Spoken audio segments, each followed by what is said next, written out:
Imagine this. A company steps onto the stock exchange, rings the opening bell, and within hours its shares explode upward. One debut in 2025 surged more than 250% in a single day. Circle, a crypto giant, leapt 168% before lunchtime. Another fintech darling doubled almost instantly. For traders, it felt like free money, a once-in-a-lifetime event. But beneath the excitement sits a bigger question. Are we witnessing the rebirth of a golden IPO era or setting ourselves up for another painful bubble? To understand the scale of today's comeback, we need to rewind. Between 2022 and 2024, IPOs nearly vanished. High inflation squeezed margins. Central banks raised interest rates aggressively. Investors grew cautious, punishing risky growth stocks and rewarding only safe, steady profits. In that climate, few companies dared to test the waters. The IPO window slammed shut. Analysts called it the longest IPO winter in over a decade. Behind closed doors, hundreds of ambitious firms stayed private. They raised money quietly from venture capitalists, often at lower valuations than they had hoped for. Employees waited, sometimes years longer than planned, for their chance to cash out. Executives kept one eye on the market, searching for the first signs of a thaw.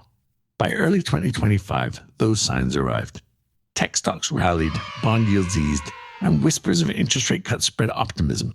Suddenly, investor sentiment flipped from fear to FOMO, fear of missing out. Demand for growth returned, and with it, the IPO pipeline reopened. Deals that had been postponed for years now lined up on Wall Street's calendar. Names like Chime, Bullish, Figma, and Firefly Aerospace lit up headlines. These weren't small players. Each represented billion-dollar industries: fintech, crypto, design software, and space technology. Their listings raised massive sums, but more importantly, they signaled credibility. So how does a company actually make its way onto the public market?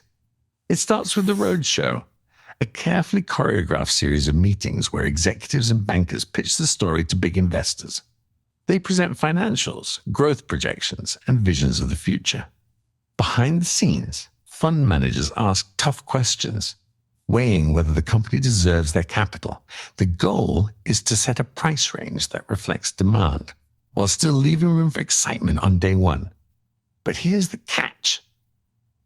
IPO pricing is never perfect. It's part science, part psychology. Bankers must balance the interests of the company, which wants to raise as much money as possible, with the interests of new shareholders who want to see the stock rise quickly after buying in. It's a tension that has defined IPOs for decades. Look at Figma. Its IPO was priced at $33 a share. By the closing bell, the stock had nearly tripled. Circle's debut followed a similar script, priced at $31, trading close to $70 within hours.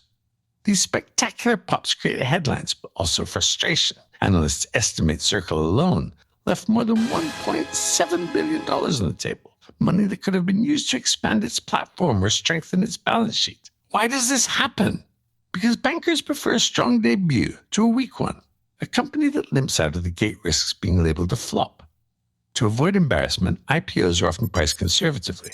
A 10 to 30% pop is considered healthy. It rewards investors, builds momentum, and attracts media coverage. But in 2025, the scale of these surges has been far beyond what anyone expected. And here's the key lesson. A first-day pop is not free money. It's a transfer of value from the company to investors. The higher the jump, the more money the company effectively gave away. Traders celebrate. But founders and early employees are left wondering how much more they could have raised. The real test for every IPO comes after the first day celebration. Figma, once the star of the summer, has already dropped more than 50% from its highs. The business didn't collapse. Its earnings were solid. But expectations had been set impossibly high. When perfection is priced in, even good results can't satisfy investors. Lock-up expirations add to the volatility. For 6 months, it takes up the thing with traps during these shares. Scarcity helps early prices rise. But once those restrictions end, supply floods the market and stocks often sink. It's a cycle nearly every IPO investor learns the hard way. So where is the action in 2025? 3 sectors dominate. Artificial intelligence, with CoreWeave and Databricks leading the charge. Crypto and fintech, with Circle and Bullish proving digital finance isn't going away. And defense and space, with Firefly and Sierra Space raising billions on the promise of security and exploration. The lesson is clear. IPOs are more than headlines. They're stress tests of timing, valuation, and psychology. For every rocket-like debut, there's the risk of a hard landing. And that's why, at the heart of every deal, there's both risk and reward. Subscribe to Risk to Reward for more insights. And remember, this is not financial advice.